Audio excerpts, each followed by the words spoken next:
You are standing at the edge of a hole in the ground somewhere outside the city of Yakutsk, in the Sakha Republic of northeastern Russia. The air above you is minus 71 degrees Celsius. The sky is white.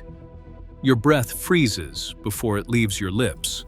The ground under your boots is iron hard, solid to a depth that geologists have measured at 1,400 meters of continuous frozen earth. You climb down a wooden ladder into the darkness, and after 12 steps, you stop. The temperature here is minus 2 degrees Celsius. It has been minus 2 degrees Celsius in this hole for the last 400 years. There is no compressor running. There is no electrical connection of any kind. There is no thermostat. There are reindeer haunches hanging from the ceiling, fish packed in wooden crates along the wall, and a jar of fermented mare's milk sitting on a shelf that has been holding jars exactly like it since before the first electric light was ever switched on. This is a Yakut permafrost cellar, and the Yakut people have been using it to store food at a perfect preservation temperature for centuries without spending a single dollar on refrigeration. The refrigeration industry has known this system exists. They knew it when they were designing the first commercial refrigerator, and they made a decision, quiet and deliberate, that you were never going to find out. After the last video, hundreds of you left comments asking the same question. You asked what happens in summer when the surface temperature above these communities climbs past 30 degrees Celsius above zero, a swing of more than 100 degrees from the depths of winter. You asked whether the cellar still works when the earth above it is warm. The answer is the reason this video exists. And when you understand it, you will not be able to look at your refrigerator the same way again. Here is the number that changes everything. At 15 meters below the surface in continuous permafrost, the ground temperature is constant year-round at minus 2 to minus 3 degrees Celsius. Not approximately constant, not mostly constant. Constant. The Melnikov Permafrost Institute in Yakutsk, one of the foremost permafrost research institutions in the world, has been monitoring subsurface temperatures across the Sakha Republic for decades. Their measurements show that below the active layer, which is the thin band of earth near the surface that thaws and refreezes seasonally, the temperature of the ground does not change.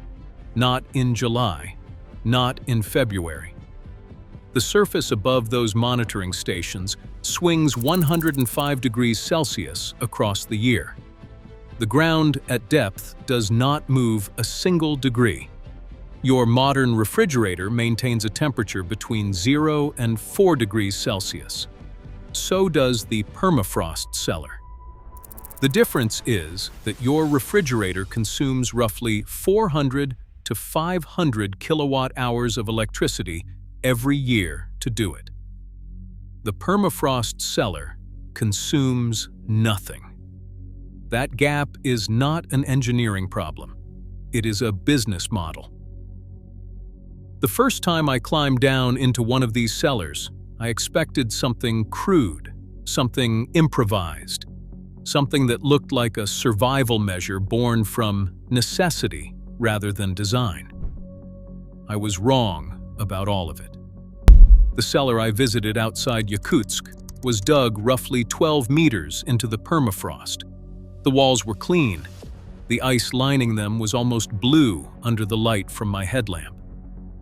The temperature registered at minus 2.4 degrees Celsius on my instrument, the same temperature written on a small handwritten note pinned to the wooden support beam at the entrance. Someone had written that number and pinned it there not because it was unusual, but because it was reliable, because it was always that number. The family who owned that cellar stored enough food to last an entire winter: meat, fish, berries pressed into fat, fermented dairy. I stood there for a long time trying to find the mechanism. There was no mechanism. When I asked the man who had built it how much it had cost him to construct, he said the wood for the ladder and the shelves and the work of digging. I asked him what he did when the temperature inside shifted or needed adjusting. He looked at me without any impatience and said, "It does not shift." This knowledge is not Siberian. It is human. Wherever people lived in climates cold enough to freeze the ground, they found the ground itself and used it. The Norse settlers who arrived in Greenland in the 10th century under Eric the Red built stone-lined underground food caches that used the permafrost layer for preservation. Archaeological excavations documented by the Danish National Museum in Copenhagen found the remains of those storage structures still intact, still frozen, the food inside them preserved across 1,000 years of continuous cold.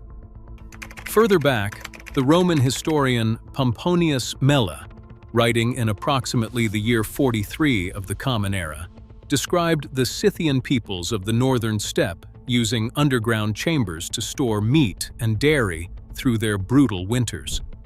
He noted that the chambers maintained a cold that the sun above could not reach. He was describing permafrost storage. He did not have the word for it, but he described the physics precisely. In China, the Zhou dynasty texts from the 7th century before the Common Era describe ice cellars dug into the frozen riverbanks of northern China, staffed by workers whose only duty was to manage underground cold storage for the royal court. The knowledge is ancient.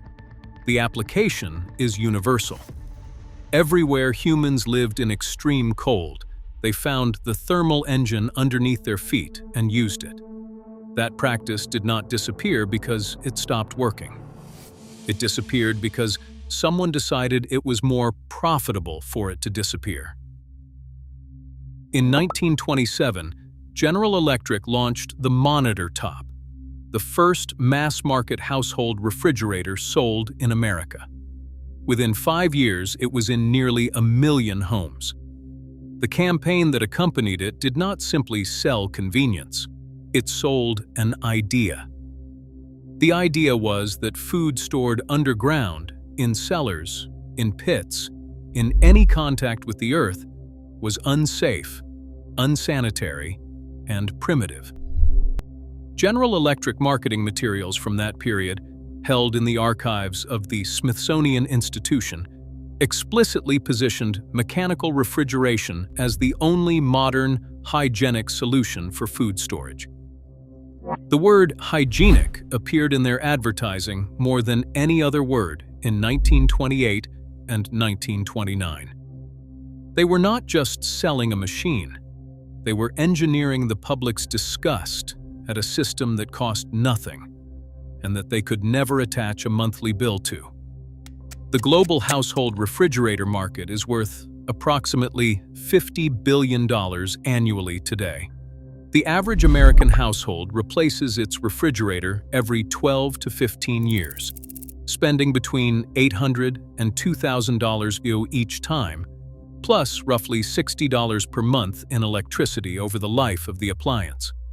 Over 20 years, a single household will spend between $3,000 and $5,000 on refrigeration electricity alone, before the purchase price.